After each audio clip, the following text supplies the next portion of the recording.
Hey everyone, it's the Ioniq guy. Today we're talking regret. Now, regret is something that we all go through at some point in our life. It's just part of being human. Now, what I'm regretful of is that I didn't step up to the limited trim of the Hyundai Ioniq 5 when I had the opportunity earlier this year and purchased an SEL trim. There's a lot of things that I wish I had in this car that I just don't. And many of these features I had in my previous car, my 2020 Mazda CX-5 Grand Touring. And stepping down from those features that I got really used to over several years is difficult, and I miss a lot of these features. So in today's video, I'm going to talk to you guys about regret, what I'm regretful of, and what I'm not regretful of with stepping down to the SEL trim. So if you're interested in hearing my thoughts on the differences between the SEL and the limited trim, stay tuned.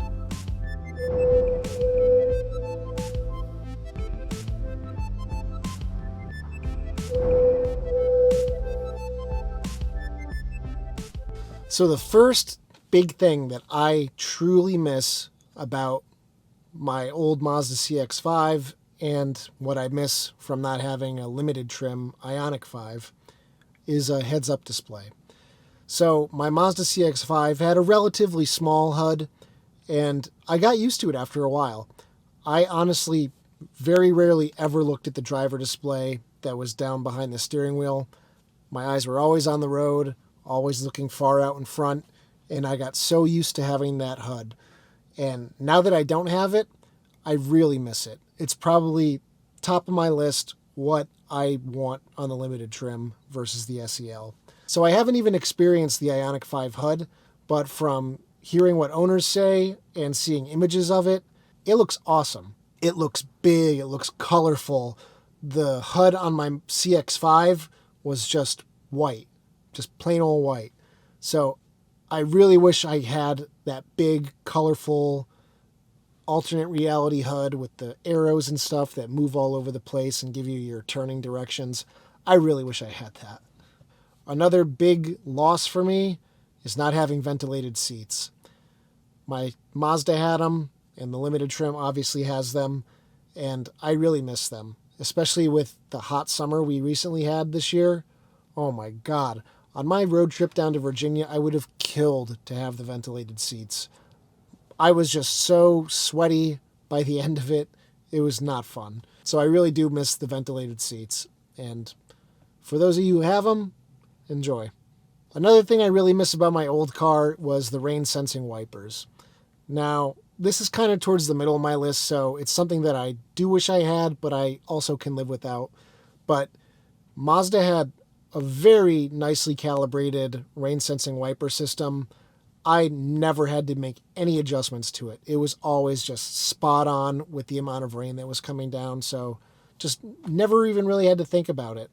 And obviously I haven't experienced the rain sensing wipers on the Hyundai Ioniq 5. So let me know down below, how have the rain sensing wipers been for you? Because I've been in some rental cars before that had them, and I've had bad experiences with them. Sometimes they are not calibrated well.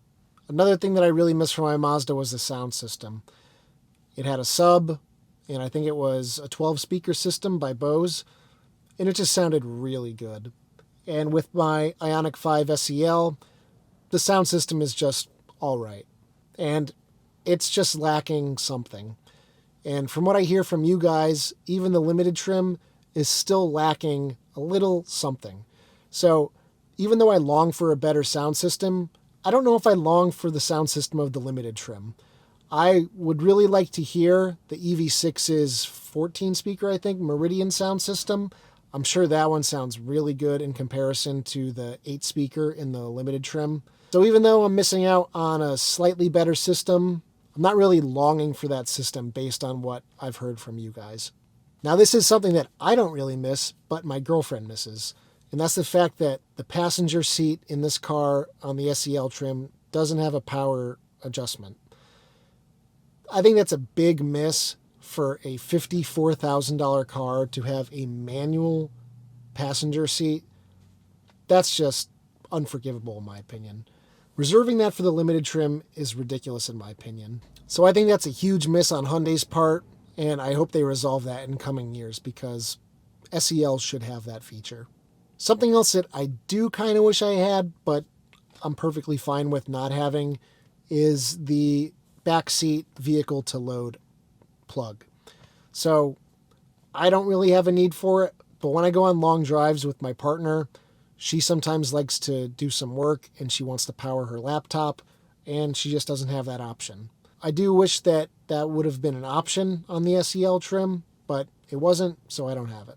Something that the limited trim doesn't even have, but I really do miss, is having entry lights or puddle lights or whatever you want to call them, but lights that light up the door handle area or just outside the driver and passenger door, because getting into this car, sometimes in the dark, it's very difficult to see where the door handles are, especially if they're not popped out and you're just kind of feeling for the button. I don't like that. I wish there was some sort of light within the door handle cavity or that was projected down onto the ground. I think that's a big miss on Hyundai's part. All you need is one little LED light. Just one little LED. That's all you need. Couldn't possibly cost more than a few bucks. So now let's talk about some of the things from the limited trim that I don't care about not having on my SEL. The first thing is the panoramic glass roof. So my last few cars have all had just a standard size sunroof, about 1.5 feet wide, and I always had the sunshade closed. I never kept it open. I would prefer to have a big metal roof with sound deadening in between the headliner and the outside of the car, keeping the cabin nice and quiet. So I don't long for the big vision panoramic roof. It's cool. Don't get me wrong. It is a cool looking roof, like, especially if you pair that with the driver relaxation seat and you just lay back, stare out at the stars, stare out at the night sky. That would be fun every once in a while, but you're not going to be doing that on a daily basis. I don't really feel a need that I need to look out of my roof at all 99% of the time. So I don't really miss that. I know a lot of you really like it, but it doesn't matter to me. Another item from the limited trim that I don't really care about is the sliding center console. So here in the SEL trim, it's fixed in place, and I find that this armrest is huge. And I think no matter what seating position I was in this car, I could probably find a comfortable position to rest my elbow. So I don't think it's critical to have the sliding center console. Again, it's a cool little feature, but I don't feel I need it. So phone is key is something that I don't want in my car. Nope, just don't want it. I seem to be one of those people that always has problems with the technology in their life, and I have zero interest in being locked out of my car because my phone's dead or it won't connect to the car. I just don't want to deal with that. Give me a traditional key fob. I'll leave it in my pocket, and if I walk up to the car and it doesn't unlock, I'll press the button on the key fob. And if worse comes to worse, I'll use the key. So no interest in phone is key right now. As that technology matures and gets more reliable, I think I would consider it, but for now, I don't miss it. So something else from the limited trim that I don't really need is the relaxation driver's seat. So I don't really DC fast charge all that much, so the amount of time that I spend sitting in my driver's seat where I'm not actively operating the car is very minimal. So I don't feel I need to pay an extra $6,000 to get just that seat, and I wish it wasn't there. So I don't think I need the driver relaxation seat either. Now, the silver trim. My car has mostly matte black trim on the outside of the car, but the limited trim has that matte silver, and I don't want that either. I like the blacked out matte black look. The silver trim that I do have on my SEL trim up on the front of the car has all sorts of rock chips in it. It's black underneath, so those little itty bitty rock chips really stick out when you see a little bit of black peeking through that silver. So I'm really kind of glad that my car has the matte black trim. I don't really long for the silver. Now let's talk about wheels. I know a lot of people really love the 20-inch wheels that come on the Ioniq 5, and I think they look cool. But I also think that the wheels on the SEL and lower trims also look cool. And the limited rear-wheel drive also has the same wheels as all the lower trims. So only the limited all-wheel drive has that parametric wheel design that everybody really likes. I really actually like the wheels on all the other trims. They're very easy to clean. It's just mostly one big flat surface. So cleaning road grime and brake dust is really easy and quick and painless, and I really like that.